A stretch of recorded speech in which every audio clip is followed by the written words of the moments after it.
Welcome to A1 Telugu first news. ముందుగా headlines చూద్దాం. క్యాంపులపై పోలీసుల దౌర్జన్యం జరుగుతోందని ఆర్ఎస్ ప్రవీణ్ ఆరోపణ. ఫోన్ ట్యాపింగ్ ద్వారా లొకేషన్ తెలుసుకుంటున్నారని వ్యాఖ్య. ఇండిపెండెంట్లను లాక్కునే ప్రయత్నం అంటూ విమర్శ. ప్రజాస్వామ్యాన్ని కాపాడాలని ఆర్ఎస్ పిలుపు. అంబటి వ్యవహారంపై మౌనిక తీవ్ర వ్యాఖ్యలు. కుటుంబంపై వ్యక్తిగత దూషణలు ఆమోదయోగం కాదని హెచ్చరిక. రాజకీయ ప్రతీకార ధోరణి మానుకోవాలని సూచన. వ్యవస్థలు ఎలా పనిచేస్తాయో చూపిస్తామని వ్యాఖ్య. ఒప్పందాలపై రాహుల్ వ్యాఖ్యలకు అమిత్ షా కౌంటర్. దేశ ప్రయోజనాలే ప్రథమమని కేంద్రం స్పష్టం. వాణిజ్య ఒప్పందాలతో ఆర్థిక లాభమని వివరణ. దేశ విషయాల్లో రాజకీయాలు మానాలని సూచన. తండాల అభివృద్ధిలో నిర్లక్ష్యం చేశారని బీజేపీ ఆరోపణ. గిరిజన ప్రాంతాల్లో మౌలిక సదుపాయాల కొరతపై విమర్శ. కేంద్ర పథకాల అమలులో రాష్ట్ర వైఫల్యమని వ్యాఖ్య. తక్షణ చర్యలు తీసుకోవాలని రాష్ట్రానికి డిమాండ్. కేసీఆర్ జన్మదిన వేడుకలను ఘనంగా నిర్వహించాలని వెల్లడి. రాష్ట్రానికి నీళ్లు కరెంట్ అందించిన నాయకులని ప్రశంస. సంక్షేమ పథకాలతో పేదలకు అండగా నిలిచారని వ్యాఖ్య. ఫిబ్రవరి 17 రాష్ట్ర వ్యాప్తంగా వేడుకలకు పిలుపు. ఇక వార్త వివరాల్లోకి వెళ్తే మంచిర్యాల జిల్లా క్యాతనపల్లి మున్సిపాలిటీలో బీఆర్ఎస్ సిపిఐ కౌన్సిలర్లో ఉన్న క్యాంపుపై ఉద్రిక్తత నెలకొంది. చైర్మన్ ఎన్నికల ముందు భద్రాచలంలోని నందిని హోటల్లో ఉన్న కౌన్సిలర్లను చెదరగొట్టేందుకు పోలీసులు వచ్చారని బీఆర్ఎస్ ఆరోపించింది. కాంగ్రెస్ నేతలతో కలిసి పోలీసులు ఒత్తిడి తెచ్చారని విమర్శలు వెలువెత్తాయి. అప్రమత్తమైన మాజీ ఎమ్మెల్యే బాల్కసుమాన్ కౌన్సిలర్లను అక్కడి నుంచి తరలించి క్యాతనపల్లిలోని తన నివాసానికి తీసుకెళ్లారు. చైర్మన్ పీఠం కోసం అరాచకాలు జరుగుతున్నాయని బీఆర్ఎస్ నేతలు మండిపడ్డారు. రేపటి ఎన్నికల్లో దొడ్డిదారిన పదవిని చేజిక్కించుకోవాలని ప్రయత్నిస్తున్నారని ఆరోపించారు. ఘటనపై రాజకీయ వర్గాల్లో చర్చ జరుగుతోంది. పోలీసులు మాత్రం శాంతి భద్రతల కోసమే చర్యలు తీసుకున్నామని చెబుతున్నారు.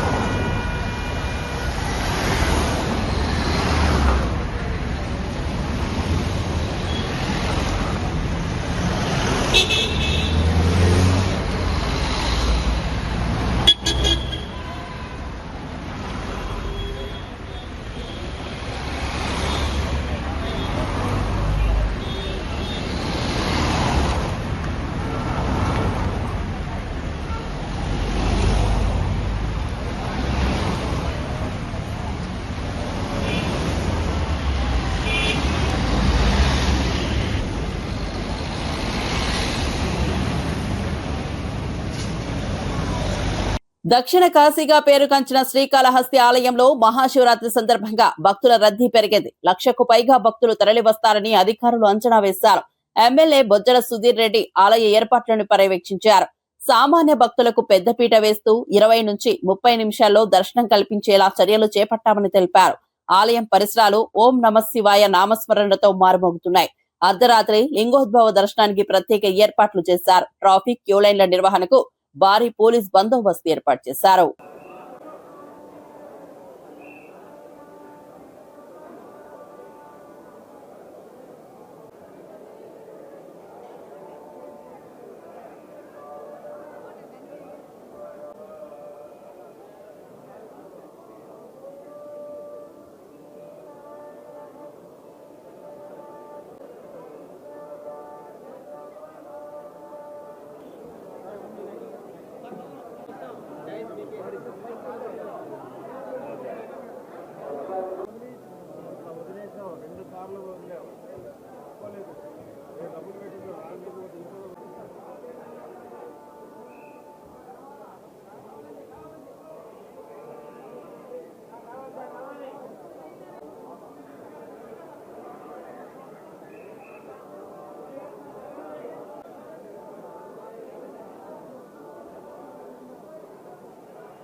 బీఆర్ఎస్ పార్టీ కౌన్సిలర్లు ఉన్న క్యాంపులకు పోలీసులు దౌర్జన్యంగా వస్తున్నారని ఆర్ఎస్ ప్రవీణ్ కుమార్ ఆరోపించారు.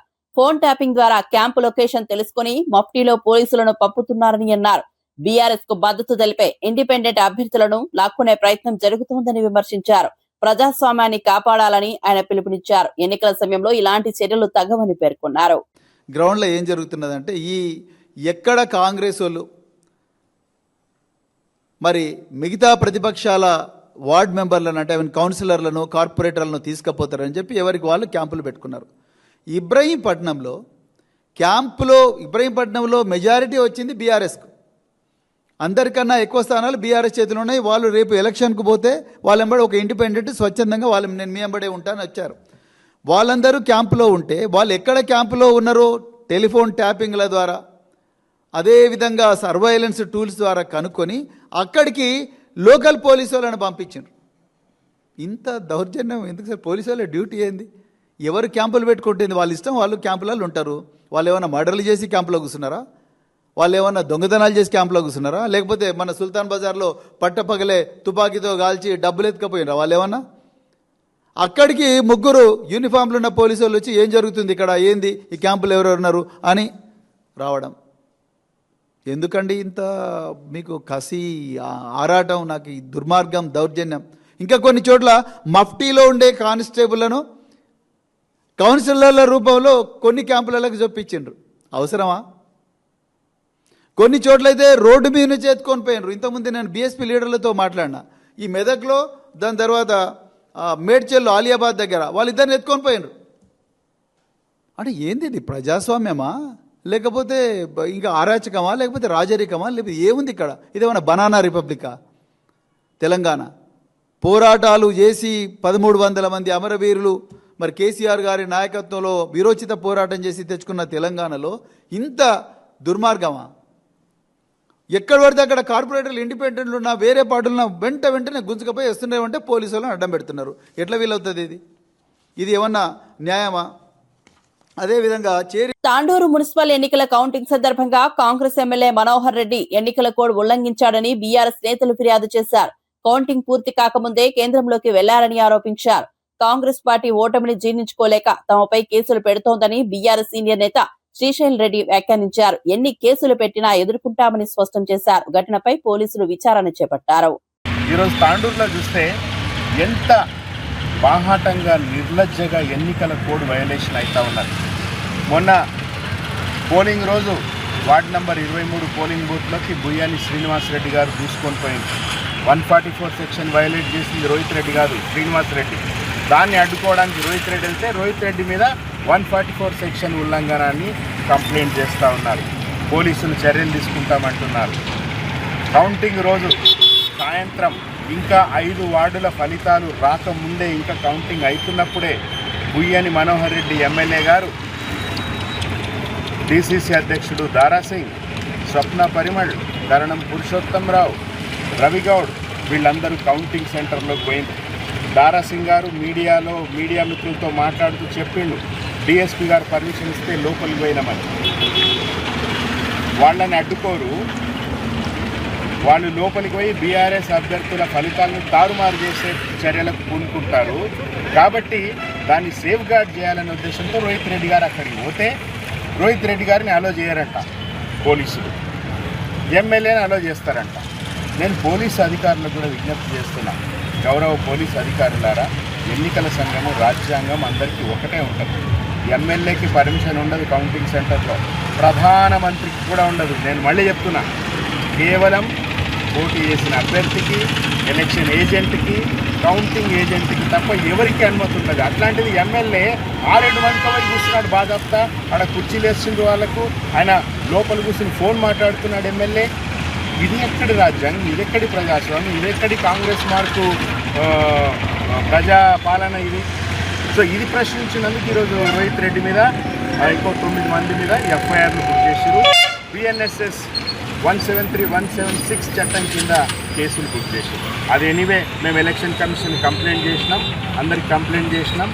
కోయంబత్తూరులోని ఈషా ఫౌండేషన్ లో మహాశివరాత్రి మహోత్సవాలు ఘనంగా ప్రారంభమయ్యాయి. రక్షణ మంత్రి రాజ్నాథ్ సింగ్, మహారాష్ట్ర సీఎం దేవేంద్ర ఫడ్నవీస్ సహా పలువురు ప్రముఖులు హాజరయ్యారు. సద్గురు ఆధ్వర్యంలో ప్రత్యేక పూజలు, సాంస్కృతిక కార్యక్రమాలు నిర్వహించారు. వేలాది మంది భక్తులు రాత్రంతా ధ్యానం, భజనల్లో పాల్గొన్నారు.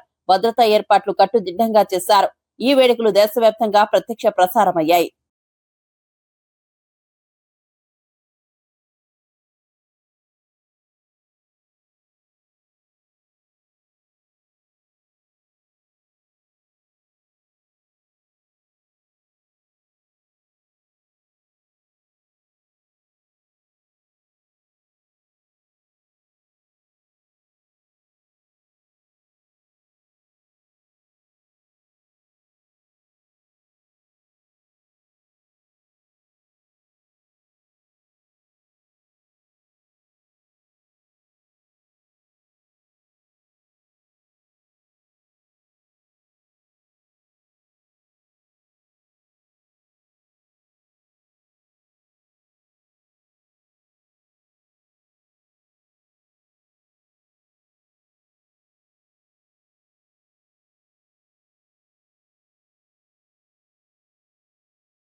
బీఆర్ఎస్ అధినేత కేసీఆర్ జన్మదినాన్ని ఘనంగా నిర్వహించాలని మాజీ మంత్రి ఎమ్మెల్యే తలసాని యాదవ్ పిలుపునిచ్చారు. రాష్ట్రానికి నీళ్లు, కరెంటు సమస్యలను తీర్చిన నాయకుడు కేసీఆర్ అని కొనియాడారు. కళ్యాణ లక్ష్మి ద్వారా ₹1,00,000 అందించడం, కేసీఆర్ కిట్, రైతు బంధు, ఆసరా పెన్షన్ పెంపు వంటి పథకాల ద్వారా పేదలకు అండగా నిలిచారని గుర్తు చేశారు. కాళేశ్వరం వంటి ప్రాజెక్టులతో ప్రతి ఎకరాకు నీళ్లు అందించారని పేర్కొన్నారు. గురుకులాల ద్వారా పేద పిల్లలకు నాణ్యమైన విద్య అందించిన నాయకుడు కేసీఆర్ అని చెప్పారు. ఫిబ్రవరి 17న రాష్ట్ర వ్యాప్తంగా గ్రామాలు, పట్టణాల్లో పార్టీ శ్రేణులు, అభిమానులు కేసీఆర్ జన్మదిన వేడుకలను ఘనంగా నిర్వహించాలని సూచించారు. ప్రజలకు చేసిన సేవలను గుర్తు చేసుకుంటూ సామాజిక కార్యక్రమాలు చేపట్టాలని పార్టీ నాయకులకు తలసాని దిశానిర్దేశం చేశారు.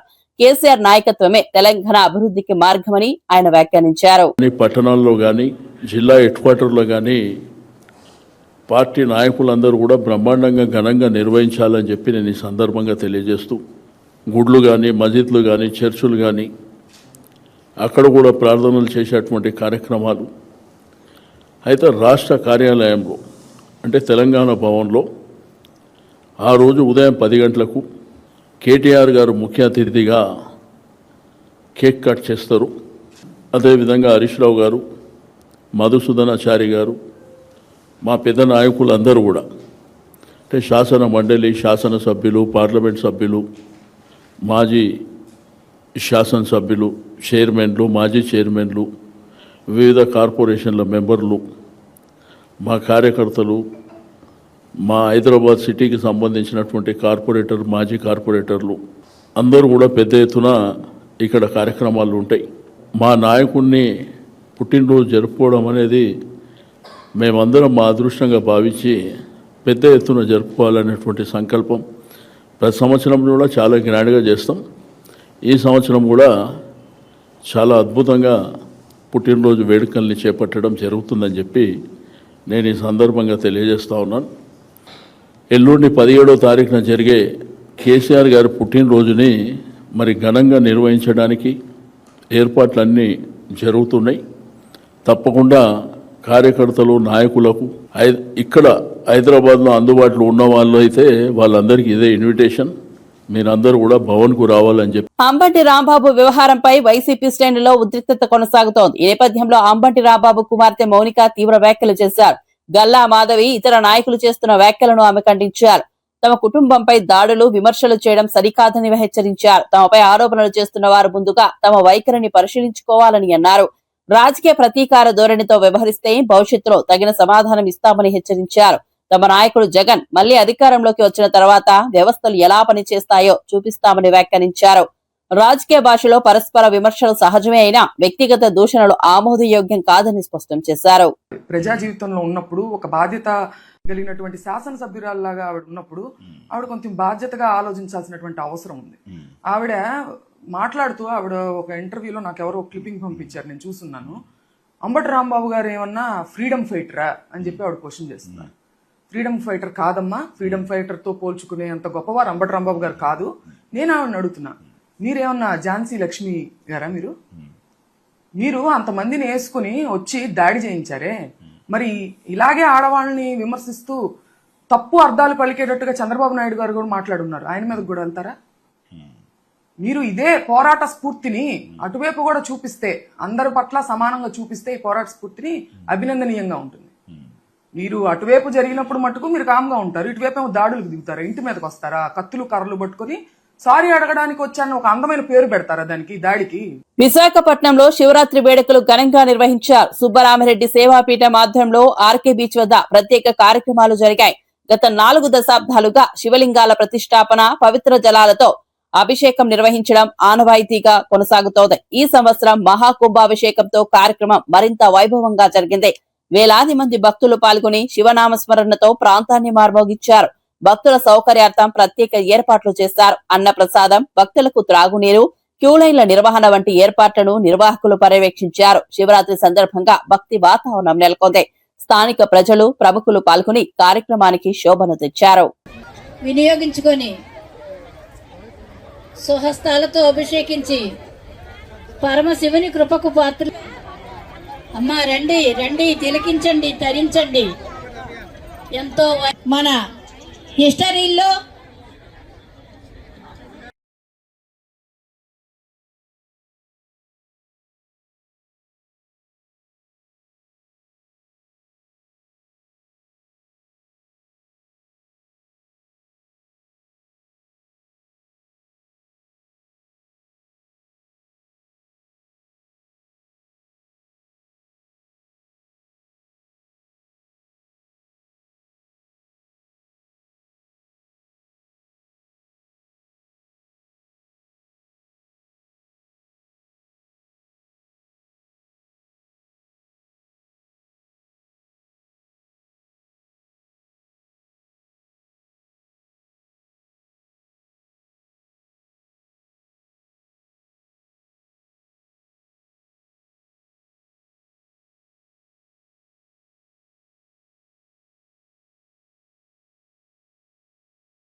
విశాఖ గాజువాక ప్రాంతంలోని కర్ణవానిపాలెం గ్రామ ప్రజలు భారీ వాహనాల వల్ల ఇబ్బందులు ఎదుర్కొంటున్నామని రోడ్డెక్కారు.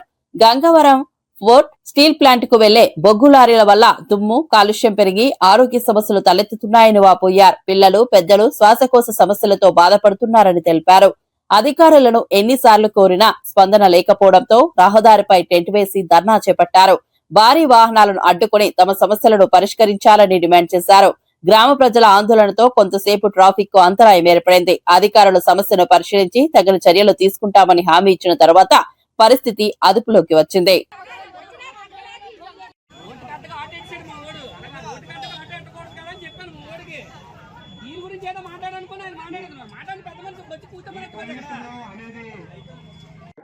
నమస్కారం అండి, మాది పాతకర్ణవానిపాలెం గ్రామం. ముందుగా మా సమస్యను పై దృష్టికి తీసుకెళ్ళడానికి వచ్చిన మీడియా సోదరులందరికీ మా తరపున ధన్యవాదాలు తెలియజేసుకుంటున్నాం సార్. మేము దాదాపు 5 సంవత్సరాల నుంచి మాకున్న ఈ పొల్యూషన్ గురించి అన్ని కార్యాలయాల్లో తిరిగి లెటర్లు ఇచ్చాం సార్. అందరూ కూడా చూద్దాం చేద్దాం అని అన్నవాళ్ళ తప్ప ఈ 5 సంవత్సరాలు అన్ని కార్యాలయాలు తిరిగి చాలా విసిగిపోయాం సార్. ఇంకా మాకు తప్పని పరిస్థితుల్లో లాస్ట్ ఆప్షన్గా ఈరోజు ఈ కార్యక్రమాన్ని ఎంచుకున్నాం. మేము గంగవరం పోర్ట్ నుండి స్టీల్ ప్లాంట్ నుంచి వచ్చే భారీ వాహనాల వల్ల పొల్యూషన్ పెరిగిపోయి, అలాగే రోడ్లు కూడా ఈవెన్ ఒక లారీలు అయితే తీసుకెళ్లాల్సిన దానికన్నా వెయిట్ ఎక్కువగా టన్స్ తీసుకెళ్లడం వల్ల సరిగ్గా తార్పాలు కట్టకపోవడం వల్ల డస్ట్ అంతా కింద పడడం, వెనకొస్తున్న వాహనాలు ముందు రోడ్డు కనబడక లారీల కిందకి వెళ్ళిపోయి యాక్సిడెంట్ జరగడం. మా ప్రాంతంలోనే దాదాపు 10-15 మంది ఈ లారీల కింద పడి చనిపోవడం జరిగింది. నైట్ అయితే గోతులు కనబడడం, ఏమీ కనబడడం. ఈ రహదారి ఇక్కడ పోర్ట్ రోడ్ వై జంక్షన్ నుండి జగ్గు సెంటర్ వరకు, 100 రోడ్డు వరకు పూర్తిగా రోడ్డు అంతా గుంతలమయంగా తయారైంది. ఎన్నిసార్లు చెప్పినా సరే ప్రజాప్రతినిధులు ఎవరు పట్టించుకోవడం లేదు. ఎన్నిసార్లు లెటర్లు ఇచ్చి అన్ని కార్యాలయాల్లో, కలెక్టర్ గారి కార్యాలయంలో, అన్ని కార్యాలయాల్లో లెటర్లు ఇచ్చి చాలా విసిగిపోయాం సార్. దయచేసి మా ఈ ప్రాబ్లం ని పై దృష్టి వరకు తీసుకెళ్తారని, ప్రజాప్రతినిధులందరూ గవర్నమెంట్ మాకు సహాయ సహకారాలు అందిస్తారని, ఈ కాలుష్యాన్ని మాకు బాధ లేకుండా చూస్తారని, అలాగే ఈ భారీ వాహనాలు దారి మళ్లిస్తారని మా పాతకానవలపాలెం గ్రామ ప్రజల తరపు నుండి కోరుకుంటున్నాం సార్, విన్నవించుకుంటున్నాం. పల్నాడు జిల్లా కోటప్పకొండలో శివరాత్రి సందర్భంగా భారీగా భక్తులు తరలివచ్చారు. మెట్ల మార్గంలో రద్దీ పెరగడంతో 10 ఏళ్ల బాలిక ఊపిరి ఆడక అపస్మారక స్థితిలోకి వెళ్లింది. 700వ మెట్టు వద్ద చోటు చేసుకున్న ఈ ఘటన ఆందోళన కలిగించింది. రద్దీ కారణంగా బాలికను వెంటనే పైకి లేదా కిందకి తరలించలేకపోయారు. 108 అంబులెన్స్ సహాయంతో చికిత్స కోసం తరలించేందుకు కష్టపడ్డారు. భక్తుల రద్దీ నియంత్రణపై విమర్శలు వ్యక్తమయ్యాయి. అధికారులు తక్షణ చర్యలు తీసుకుని భక్తులను క్రమబద్దీకరించారు. బాలిక ఆరోగ్య పరిస్థితిపై ఆందోళన వ్యక్తమవుతోంది. శివరాత్రి సందర్భంగా భారీ జన సంద్రోహం దృష్ట్యా భద్రతా ఏర్పాట్లు మరింత కట్టుదిట్టం చేయాలని భక్తులు కోరుతున్నారు.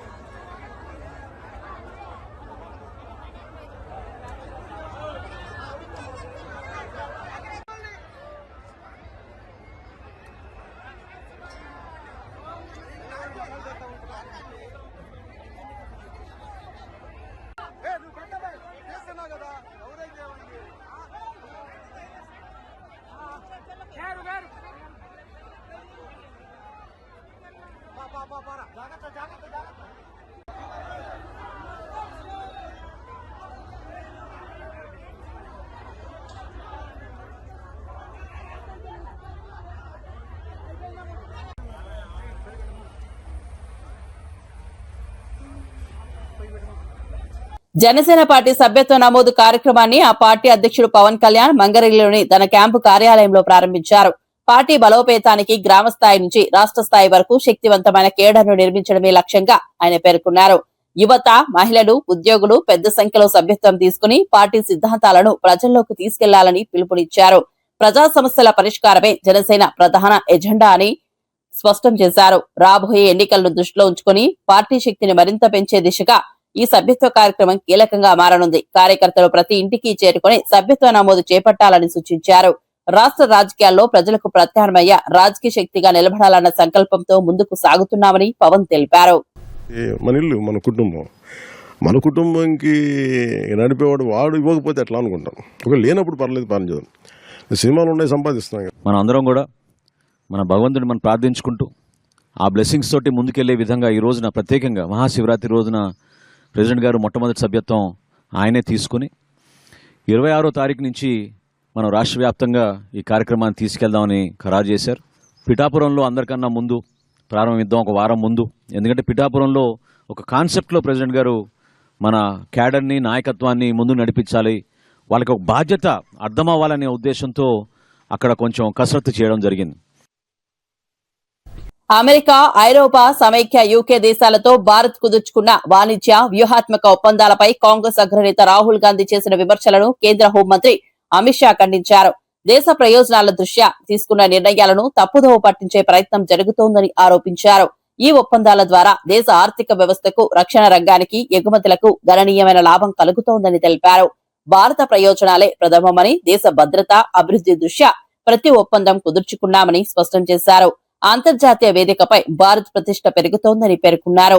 ప్రజల్లో అపోహలు రేకెత్తించేలా రాజకీయ విమర్శలు చేయడం సరికాదని అమిత్ షా అన్నారు. దేశ ప్రయోజనాల విషయంలో రాజకీయాలు చేయకుండా సహకరించాలని కాంగ్రెస్ కు సూచించారు.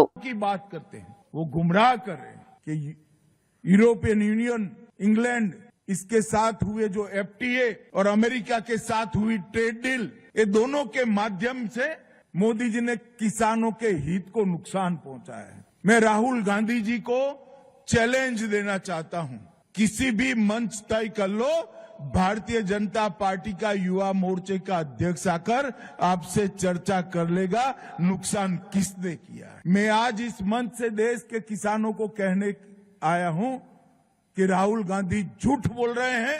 किसानों को पूर्णतया नरेंद्र मोदी जी ने सुरक्षित किया है, किसी को चिंता करने की जरूरत नहीं। నిర్మల్ జిల్లా బైంసా మున్సిపాలిటీలో చైర్మన్ పదవి కోసం రాజకీయ పోరు ఉత్కంఠభరితంగా మారింది. స్పష్టమైన మెజార్టీ ఏ పార్టీకి రాకపోవడంతో స్వతంత్ర కౌన్సిలర్లపై ప్రధాన పార్టీల దృష్టి పడింది. వారిని తమ వైపు తిప్పుకునేందుకు తీవ్ర ప్రయత్నాలు సాగుతున్నాయి. క్యాంపు రాజకీయాలు, రహస్య చర్చలు, వ్యూహాత్మక సమావేశాలు కొనసాగుతున్నాయి. చైర్మన్ ఎన్నిక కీలకంగా మారడంతో పార్టీల నేతలు స్వయంగా రంగంలోకి దిగారు. మున్సిపల్ పాలనలో అధికారం సాధించేందుకు ప్రతి ఓటు విలువైనదిగా మారింది. స్థానిక రాజకీయాలు వేడెక్కడంతో పరిస్థితి ఉద్రిక్తంగా మారుతోంది. బైంసా రాజకీయాలపై రాష్ట్ర వ్యాప్తంగా ఆసక్తి నెలకొంది. చివరకు ఎవరి వ్యూహం ఫలిస్తుందో అన్న ఉత్కంఠ నెలకొంది.